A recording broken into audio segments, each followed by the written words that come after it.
Hey guys, and welcome back to Harry Potter and the Philosopher's Stone. I did a little bit of a jump cut here, didn't really want to show you the foyer. Malfoy's not there, there's no super wizard crackers to be had. So let's go straight to the dungeons and give Professor Snape his sloth brain.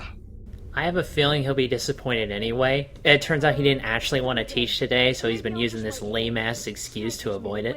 I like how Argonaut Software, or whatever, was like, we didn't want to program Ron to run for more than a certain distance, so we'll just make up some contrived bullshit that he has to, like, double back and whatnot. Doesn't he go to the same class now that I think about it? Yes. Does Snape have, like, tenure or something? Because he doesn't seem very enthused with his job, and he doesn't really do a very good job at it too, and it's like, you would think after a while that Dumbledore would just be like, fuck this shit, dude, you're out, man. He clearly has, like, some kind of love for the job still, because, you know, in Harry's first lesson, he's like, I can teach you how to bottle fame, brew glory, and even put a stopper in death. I liked how, like, you know, in the book and in the movie, Snape gave Harry shit just because the fucker was taking notes like you're supposed to do. I mean, what was up with that? Well, then you find out that he's taking all this shit because he looks like his mom. Oh, how terrible. Yeah, because he totally had control over that. Uh-huh. Although there is the whole thing of Snape just acts like a dick so that nobody realises that he's triple, quadruple crossing Voldemort and all that. Again, we didn't mention there were going to be spoilers. And there is the whole thing of he'd always wanted to be the Defence Against the Dark Arts teacher, and Dumbledore just never let him. Oh, boo-hoo, he can literally create immortality potions. Who gives a shit? Why would you want to be the teacher of that class? We all know the history of what happens. Why? Do you just not like living? Do you not like your job? Well, yes, but you don't know what happened to all of the teachers before the first one that is obviously happening here, and all of the subsequent ones. If Snape had been the Defence Against the Dark Arts teacher all the time, this might not have happened. Then it would have been the potions teacher who keeps getting the axe. Probably. At last, Harry. At last, Hermione. You look absolutely nothing like Emma Watson, and this brings us to an interesting talking point that will no doubt pad out a few minutes of this particular part of the playthrough. Opinions of, like, the main cast of Harry Potter. Mexi, let's start with you, mate. What did you think of Dan Radcliffe, Rupert Grint, and Emma Watson? Radcliffe is cool. I like how he stayed pretty mellow even after the Harry Potter dealio. I do enjoy his movie, or his one video where he has an assistant to keep him down to earth. I think I've seen gifs of that, yeah. Yeah, the gifts are good. Rupert's cool. He owns an ice cream truck. And gives kids free ice cream, yeah. And so, yeah, I don't even give a shit about his acting career at that point. It's like, dude, you give free ice cream. Fuck yeah, good human being. Well, the thing is, after Harry Potter, or I think during Harry Potter, he was in a movie called, I think, Thunderpants? Yes, he was. I remember that. He's basically a tutor to this one kid whose farts can basically propel a shuttle into space. Yep. Fuck yes. And Emma Watson, of course. Alright, here we go. She's overrated. But that does not mean she's bad. I think she did a fine job as Well, Hermione, in the movie she's fine, but I mean just like the internet nerd obsession over Emma Watson is the overrated aspect. But her as an actress is fine, like I said. She's going to be playing Belle in the live-action Beauty and the Beast movie coming up. And I don't know why Disney has this whole like live-action kick going on right now. As we all know, you're never going to top Mary Poppins or Bedknobs and Broomsticks. But Helldragon, your opinion of the main cast? You know, I've never really had a problem with any of the main cast, really. Like, I never thought there was, like, one I just didn't like. I think they all did fine. You know, they were all decent actors enough. I guess, you know, later on they kind of improved a little bit in terms of their acting ability. But beyond that, you know, no complaints, really. I was mostly watching it for, like, the, you know, the older actors. Like, the guy who did Gilderoy, Alan Rickman, things like that. Guy who did Gilderoy being Kenneth Branagh, who is directing the live-action Cinderella. How about that? He also directed the first 4, I believe. Yes, he did. Huh. That was pretty good until you got to Earth and you had to deal with all that kind of stuff. But Richie, your opinions? Well, I believe I have kind of already sort of said that I do think that they're all pretty amazing. Okay, well, moving swiftly on to me then. Kind of... No, it is my talking time now. And Tom has the mic. Dan Radcliffe, I think he was pretty much perfect as Harry. Rupert, he made a very decent run. A little bit abrasive, but, you know, he works as a nice foil to Harry. Emma Watson is just okay as Hermione, but again, she does the job well. And I'll agree with Helldragon. The older cast is where the films and whatnot really shine. Like, you have, you had the late Richard Harris as Dumbledore, then you had Michael Gambon. I think they both did a good job, except in Goblet of Fire, where... What did you do, Harry? Harry, did you put your name in the goblet? Dumbledore said calmly, it says in the book. Although, if you read Lord of the Rings, it said, like, you know, when Frodo, like refuses to throw the ring into the lava and the like. It says Sam didn't have time to shout out. In the movie, Sam's like, no! So, you know, it's kind of like adaptation shit.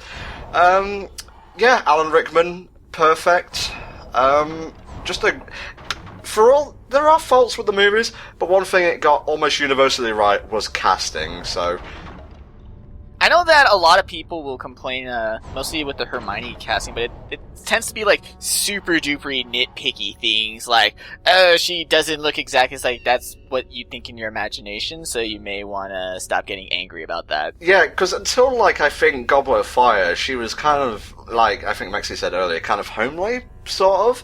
Definitely not unattractive, but, you know, not the super... bombshell that she'd be... Yeah, she was supposed to have, like, messy hair, like, she was supposed to look unkept as a girl. And then, because she was focusing more on her intellect and studies, but then, of course, you know, you have Emma Watson, who is good looking, it's like, we can't mess her up, so there you go. But the thing is, I was reading TV Tropes earlier, and as we all know, TV Tropes is the bastion of literary prowess. Of course. Yeah, it said that the books are written from Harry's point of view, for the most part. So he wouldn't really pay attention to Hermione's, like, attractiveness. At least until the puberty demon kicks him in the ass. But then again, by that time, he was going for that Asian buoy, if you know what I'm saying. Boom. And then later on, he was going for best friend sister booty. I'm going to heaven, Elizabeth. Well, obviously that does bring up the whole awkward thing of J.K. Rowling saying that she sort of regrets making Hermione and Ron end up together and thinks that it should have been Hermione and Harry. What? Yeah, she said that, which is, like, I understand it, but it's kind of... It's just like, don't say that, don't mess with everybody's emotions, because you know what the Harry Potter fan base is like. It's just bonkers. A lot of people say Harry and Luna would work well together. How do we feel about that, before we get quickly off the subject of shipping? Yes, I would like that.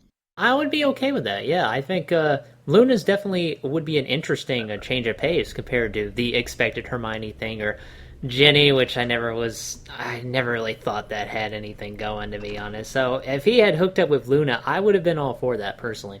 Best friend sister booty. He's like, hey Ron, I'm the chosen one, I beat Voldemort, and I'm banging your sister. 10 house points to Gryffindor. Oh! Yeah, because Luna works too, because Harry's always been an outsider, but his outsideness was just because he was living the Muggle life, and she was an outsider for being, like, too weird for wizards, so, like, they kind of work together in that aspect as well. Okay, now back to more standard fare, platforming. Across cauldrons, across a river of slime, no less. Are we at potions class yet? Are we done with school, period? When's it lunchtime? When have we eaten? Don't worry, we'll get to the bit where you have to eat, like, chocolate cauldrons. It's a quick time event. Well, this aiming system certainly is intuitive. By the way, that's actually a legitimate question I have. Does this game use the DualShock controller? Well, I recorded this using my Xbox 360 controller. I'm honestly not sure if it had DualShock support at the time. Well, 2001 seems late, or you said 2001, that's late enough that it would have. Yeah, it's 2001, so I think it probably would do at that point. I think my biggest issue with this is that your projectile is charge-based. Like, it doesn't fire right away. If you tap it, it begins charge, then fire. And a lot of these puzzles require, like, instantaneous shots. So it just seems kind of weird that your only projectile is... It doesn't work like Mega Man. Because with Mega Man, yeah, you can default to the instant pellet shot. But with this, he defaults to charge. And it's only by tapping it, you're doing a quick charge. You're not doing an instant shot. So that really throws off the timing. Yeah, a little bit of lag before a shot, but it's not too much. It's, obviously it's a kid's game. They can't make it like super laggy or super precise, I guess. Gotta go get some... Got to get a key from this room here.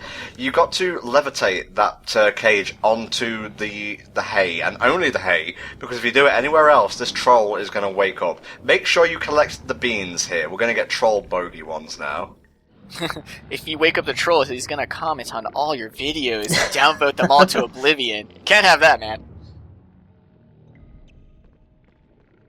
So that's where Troll Bogey Jelly Beans comes from. They hire a guy, they give him room and board, say, look, you can stay here for as long as you want. I just need you to shit these out of your nose every so often. We sort of have a marketing deal going on. Are these acceptable terms?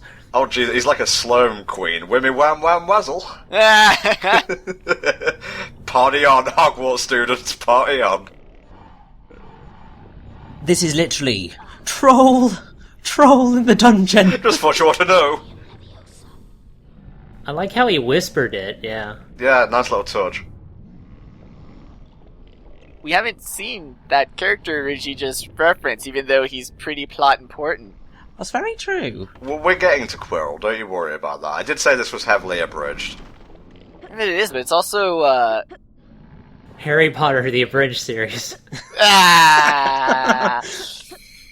Magical spells on owls. It's a funny joke, guys. Yeah, it's me. Yeah, you laughed. You gotta be arrogant to have a door with your face on it, though. It looked like you were saying, don't you open me. I'm watching you. I like when the face on my key matches the face on the door, in case I forget. Now, to defeat these trolls, as demonstrated when we first came into the dungeon, you gotta wait until they come over the grates, then throw a puffer pod, and boom, there you go. Stay away from the grate until it's like officially turned all the way around, because you can reset it, as I found out one fateful take. So you hit them with fabulousness. Oh yeah. Just a little bit of frozen fever going on there. We were trying to keep this classy, with butt, poop, and fart jokes, and this guy has to go and bring Frozen into the mix. Well, one thing you gotta know about Richie is he loves his musicals. I love musicals too, but I like good ones, not Frozen. Oh, you know how the magic spell goes, Tangled is better-a-roo. Boom! Did he just find like a screensaver in a jar back there, with all the sparkles or something like that? No, these are the fireflies that Snape sent him to. Well, I know, but my joke is funnier, and thus that's the one I'm going with. He needed a screensaver. My favorite was the one where it was a brick maze, because I always thought I could solve it faster than the screensaver itself. Now leave me in peace, Potter. Wow, what a dick. Alright, I guess we'll end the part if you're going to be like that. We'll see you guys next time. Bye-bye.